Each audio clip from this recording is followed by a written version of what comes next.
Today I'm going to be using the viral Ohuhu Markers to redraw an illustration from this tiny sketchbook I've had since 2023 that I put a few things in and promptly forgot about, so I went ahead and re-sketched and added some things to this illustration, and I put it on Canson mixed media paper, and I'm going to go through and choose which markers I'm using because I definitely don't need all 40 of these. I go through and at first I choose some for the skin tones. I want the skin to be very warm, very saturated, and a little inhuman. And then to contrast really nicely with those orange colors, I go ahead and bring out my handy dandy little swatch sheet and start choosing some blues. They aren't totally complementary colors because they aren't exact opposites on the color wheel, but it's close enough that I'm going to say I wanted to use a complementary color scheme for this piece to make each of the colors pop. I really like using vivid colors that are opposite from each other, just because it adds a lot to the piece in my opinion, and when I'm using really vivid warm and really vivid cool tones, they just make each other pop and stand out beautifully. And at first I was going to start going in with the skin tone, but I realized I didn't like that move. I wanted to start with the vivid shadows.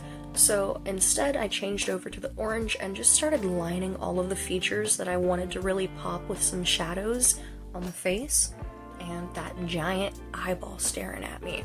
So after I do that, I go back through with the skin tone I originally started with, and I use the chisel tip to blend it out. I think that the chisel tip is a lot easier for blending than the brush nib.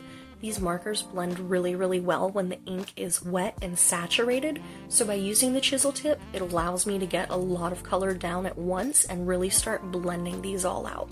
I love how beautifully they blend. I think it's really easy, and I'm also really happy with the paper that I'm using because it doesn't rip or pill underneath it, and it's also thick enough that it's not going to bleed out from where I put my marker down, which is an issue that I may have with some thinner papers. And another cool thing that I really like about the Canson mixed media paper is that it's fairly smooth. It's got a little bit of grit to it, but not too much. I've used this type of paper literally since I was in middle school. I don't even want to tell you how long it's been since that happened because I don't want to feel that old, but just know it's been a while, and this is my go-to. For a while, I used alcohol-based ink like these Ohuhu markers, but I haven't in quite some time, so I'm really excited to have a set to use again.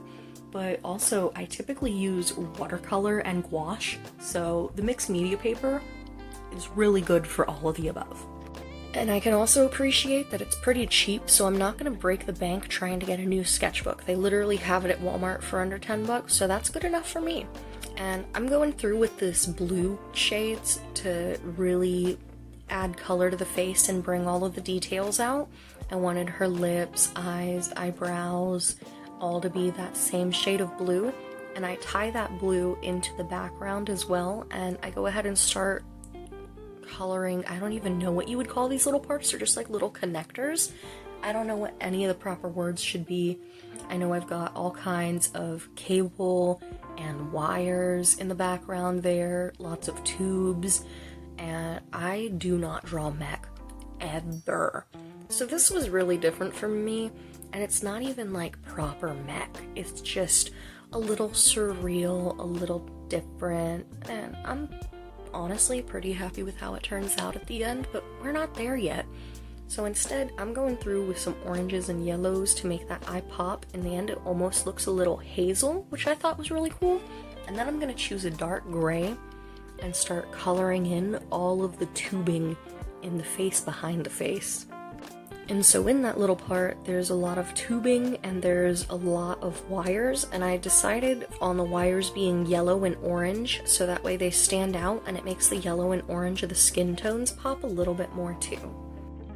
So much of this process is just adding layer after layer after layer of ink, so I can really appreciate how thick this paper is. I go in with this dark blue and fill in all of the little gaps behind the tubing and wires, and I do realize that I'm not too big of a fan of that color, so in a little bit, I'm going to go back over it again and really deepen it. But for right now, I go in with this almost black color and start adding details to the tubing to make it pop against the wires, and you can really see it start coming to life.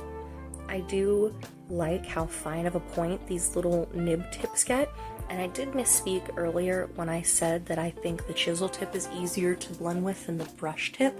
What I meant to say was I think that the chisel tip is easier to blend with than the small nib is because of how much ink you're able to get onto the paper at once. And then I go in with an even lighter gray to add to the wiring that's like holding her face onto the back of the head and add some color. I think at this point I start shading them as well and just give them a little bit of depth, and it was really different for me. Like I said, I really don't draw any mech at all. I don't draw electrical components or anything of the sorts, so this felt really different and really foreign, and it felt like a challenge. This is where I go back in with another gray over that blue, and I'm so glad that I did because it just made all of those other little components pop so much more. And then I'm gonna go ahead and start blocking in the color for the rest of the body. I just block it in with this plain beige color.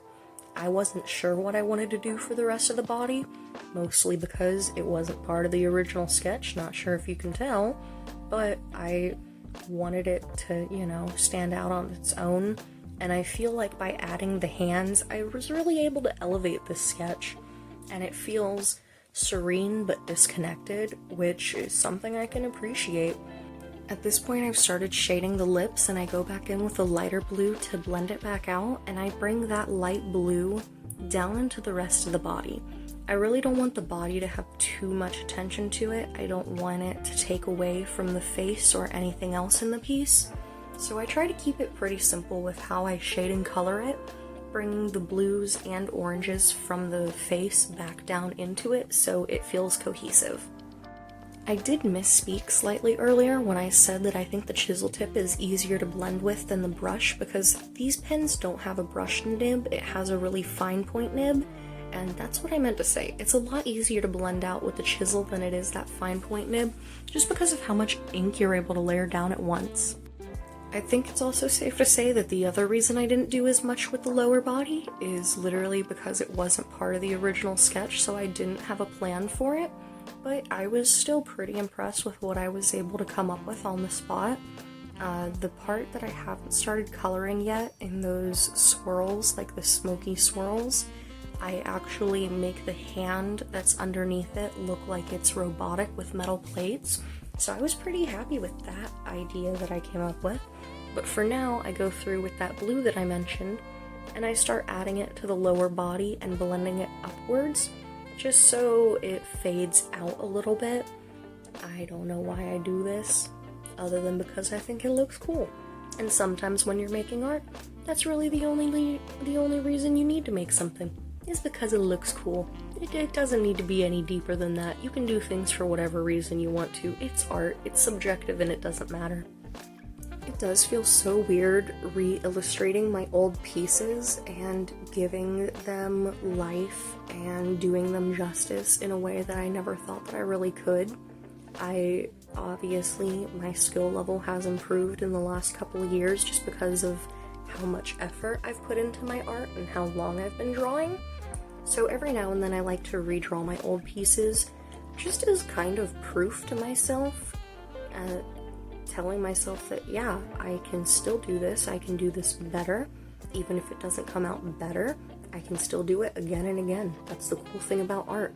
If you redraw a piece and you're not happy with it, look at what you're not happy with, figure out exactly where you went wrong, and try again. I was pretty impressed that I was happy with this on the first go, especially considering how long it's been since I've worked with alcohol markers. I feel like because I had a history with them, I didn't have too much of a learning curve getting back into them, but I also think that they're really beginner friendly, and I think that anybody could pick them up and just start using them without a problem. I think that the Ohuhus are really nice, they work really smooth, they blend out really smooth, and I'm so happy that Copic finally has a good competitor. I really appreciate that they have the same feel as Copics as far as the physical design of the marker goes. They're slightly oval, they're not too big, they're lightweight, the lids really snap on. I'm sure you notice I really struggle with getting the lids off on some of these, But to be fair, part of it is that I don't want to accidentally hit my tripod while I'm taking the markers off, so I'm like being a little cautious of it, but also my hands hurt. But jokes aside, I really prefer these over Prismacolors for sure. Like when I was in middle school first using alcohol markers for the first time, you had Copics and Prismacolors. You didn't have Artist Loft and Chameleon, and there was Spectrum Noir, but it just did not compare to anything else. And like nowadays, you can go to the dollar store and Five Below and Ross, and they have these mega packs of alcohol-based markers. Are they any good? They're okay, especially considering the price range. You know, it's one of those you get what you pay for things. But at the same time, it's really cool for beginners to have that accessible because, like I said, when I started drawing with alcohol markers, you had two options, and they were both expensive because, let's be honest, Prismacolor, while cheaper than Copic, is by no means a budget brand. And I can remember being in high school when Artist Loft at Michael's came out with their first line of markers, and they were horrible. I don't know if they've changed the way that they're made since then, but the nibs after the first use would literally start to disintegrate.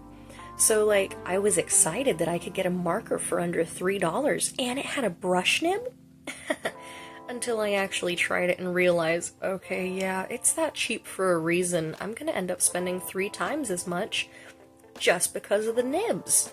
And something that I also appreciate about Ohuhu is that if you do happen to mess up a nib, which I personally would find really difficult to do because I think they're very sturdy and well made, they're replaceable. You can take them out and change them, and I love things that are replaceable like that. I don't, however, know if these are refillable. I doubt it. But that is a good thing about Copics, is that they are refillable, so I guess they still get points for that. I've really loved over the years watching all of the different art supplies come and go in trends, and as far as trending art supplies go, Ohuhu Markers and the Jaime Gouache are my 2 favorites. I fell in love with gouache because it's like the closest I can get to doing a digital piece traditionally. It just feels like that with all of the layers.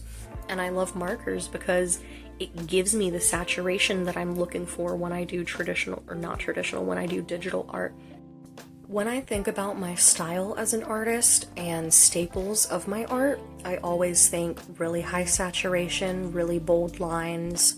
I couldn't imagine creating art that isn't colorful. I am so impressed by especially like charcoal and graphite artists and artists that work in black and white, because I just can't do that. That's not how my brain is wired, which is unfortunate because if I had a better understanding of how to draw with black and white, I would have a far better understanding of how to layer colors and create contrast and bring shadows and depth to a piece. But that's something that I'm going to challenge myself to learn this year, and I'm definitely not starting right now, if you couldn't tell. As I'm getting close to the end of this piece, I really like the way that it's turning out. I think blue was the right call for the swirlies in the front, and I like that I gave it a black background. It really feels different than the first piece, and it makes all of the other colors pop. And admittedly, it wasn't supposed to be black. It was supposed to be a dark blue, but I forgot in the swatches, it basically looked black.